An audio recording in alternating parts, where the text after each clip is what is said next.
Wednesday, so I called my work and I knew I wanted to like quit working like a week earlier than I anticipated so I can have a little bit more one-on-one time with Harrison before Arlow was born.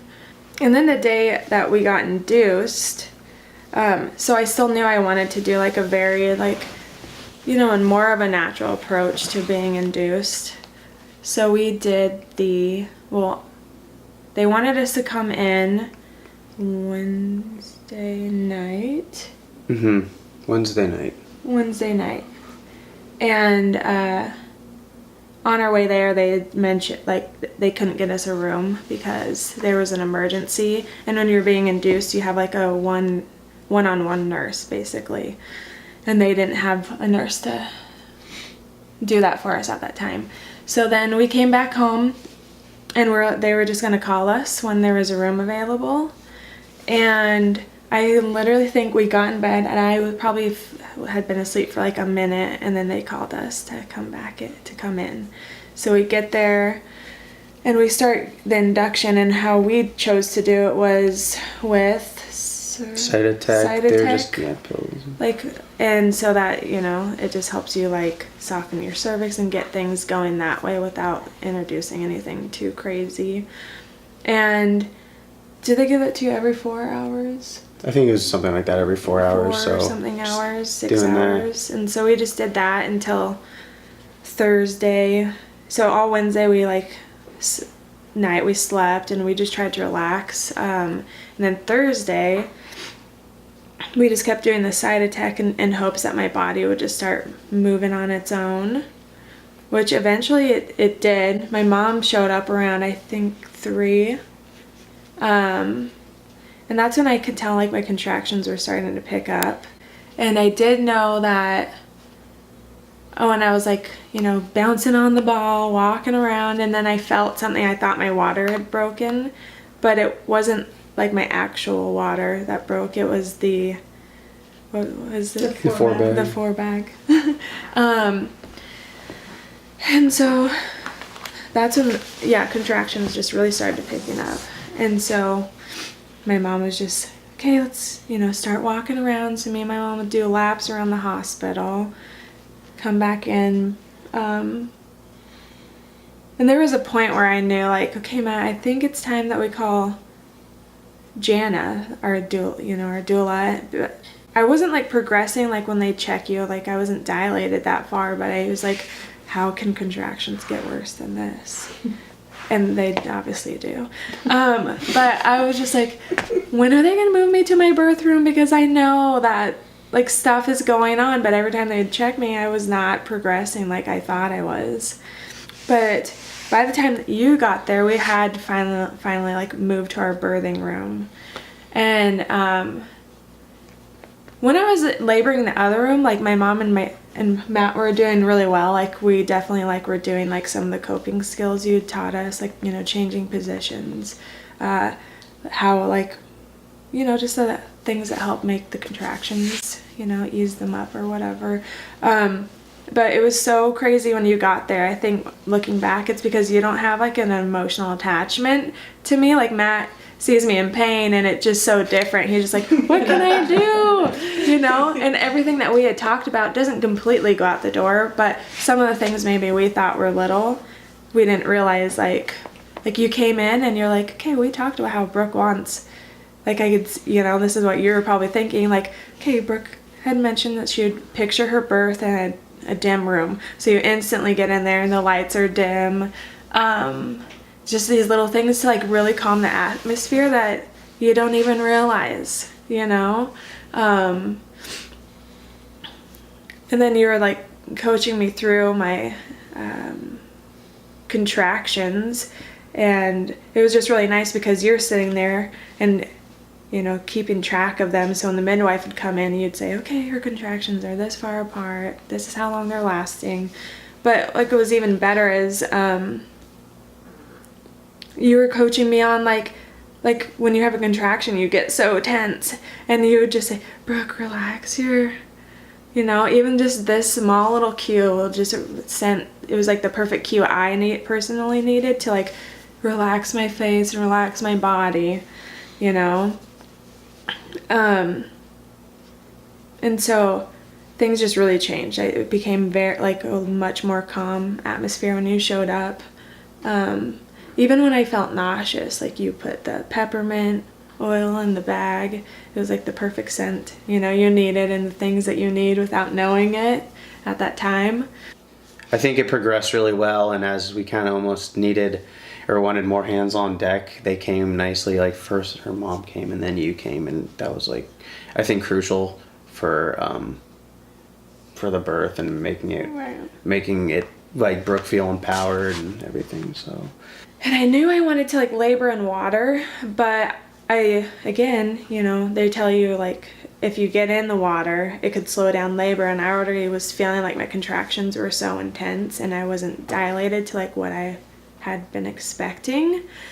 So when I got into the water, so it was kind of like a big choice, like do I get into the water or do I not, because I don't know if I want to slow this down. But I think I got to the point where I'm like, okay, I really need to get into water to see if it helps. And so we get the bathtub all ready, and I get in the bathtub, and some people love it. I was not about it. I felt like claustrophobic. I was like in there for a little bit, and I was really ready to have an epidural. And so everyone was like, okay, you know, you initially didn't want to have an epidural, so what steps can we take now so that you can have that, you know, not have the epidural. And so I'm trying to think. I knew I needed to get out, like, okay, so the next step was they had the nitrous oxide. That was an option, so it's like laughing gas. And so I was like, well, what's that like? And they said it's like having a glass of wine. So I was like, okay, let's just do it. Let's see what happens and see if it helps any, you know. And at this point, I think I'm getting out of the tub and changing up like different positions, but in the meantime, still like when I'm having a contraction, I was doing the nitrous oxide. But that still wasn't enough. And at that point, I knew I wanted an epidural so bad. But I didn't know, like looking back now, I was actually going through my transition period because I got the epidural, and everyone thought, okay, like this is our resting time, you know, because the midwife was saying I was only dilated to like a 5, and so everyone was like, okay, you know, Jana left to go rest for a little bit, my mom was going to rest for a little bit, Matt was going to, and then I definitely took a nap for about 45 minutes, and then the nurse came in and checked me and was like, she just like, I think she just wanted me to change my position, and she noticed that like a lot of stuff was happening, and she's like, let's just check you to see, because I think you've progressed a lot further. And then she checked me in 45 minutes. I went from a 5 to a 10, and I'd had an epidural, so I didn't feel it. And so I got to nap as I was transitioning, which was really nice. And then so we called Jana to come back. The first time I had my first son, it took me like 2 hours, like the pushing process. So that's kind of what I anticipated, was maybe a little less. So the midwife comes in, you made it there, everyone's around me, and I literally had to push like twice. I don't even know if I had to push twice, and then Arlow was born. It was awesome, and he did great, and you know, he instantly, like, we got to do skin to skin. For a long time before they did anything. I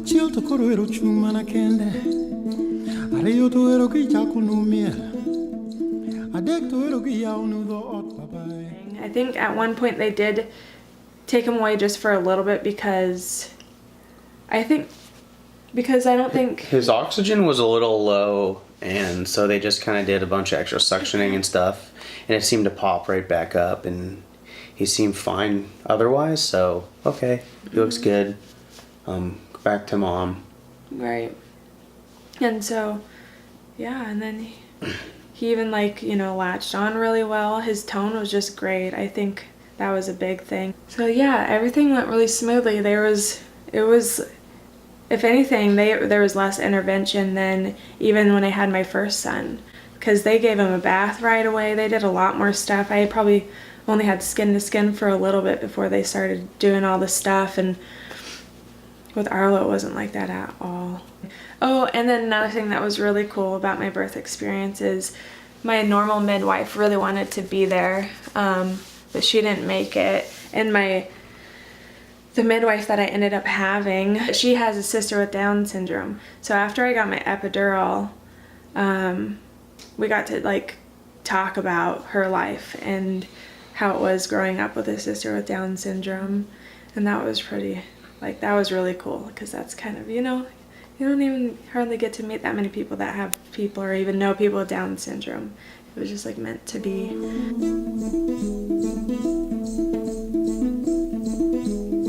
And then the next morning was kind of like his oxygen, you know, they were checking him because he was breathing pretty darn fast, but he looked okay. He was just breathing really fast, so they checked his oxygen levels were pretty low, so they kind of just were checking on him. And as soon as they gave him some oxygen, it popped right back up, but they had to take him at that point to the NICU, and he didn't have anything super major or concerning going on, but he basically, his lungs needed a little more time to develop because of both his diagnosis, and he was, you know, still a little early, so kind of that combination made it he needed a little more time, and so he was fine, but, you know, he had to stay there and get some oxygen, and they rechecked his heart and everything just to make sure there wasn't something else that could have been causing it. And it did really well, and he got a free beanie when he was in there, and yeah. Yeah, and actually it was really nice because so yeah, we were admitted to the NICU, and he did really well. He was just on oxygen, but he was really jaundicey, so we had to keep an eye on that for a couple days. And then in the meantime, they did have, you know, someone come up and, like you said, did another echo of his heart just to make sure. And then in the meantime, we were there, they sent like lactation consultant. I got to see one like every single day, answer all of my questions. Then we had like even a physical therapist come, and then they were giving us tips on like how to bottle feed him, because, you know, he did have lower tone. He would fall asleep really quickly and get really tired nursing. So he had to, like, you know, to stay on top of like his weight, we had to give him a bottle. And so there was like a ton of silver linings in the fact that we're in the NICU, because we had a lot of extra help. I mean, we're only in the NICU for 6 days, but there's people that their kids are really sick and they're in there for months, and I don't think people realize how exhausting it is. You have to like go in and out and wash your hands like 50 plus more times a day.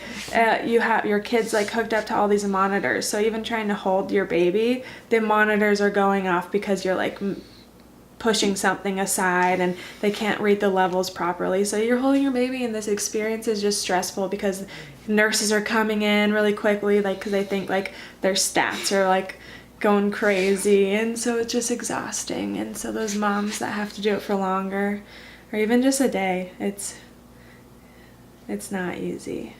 It was hard because too, like, we had, for when I was being induced, I had enough people to help out with Harrison, so the whole time, like, we had to shift everyone's schedule, and I'm not really good at asking for help anyway, so it's stressful to like know that all these people are having to do all this stuff, take care of your child that's still at home. So Matt and I could be at the hospital, but everyone made it work, so that was really awesome.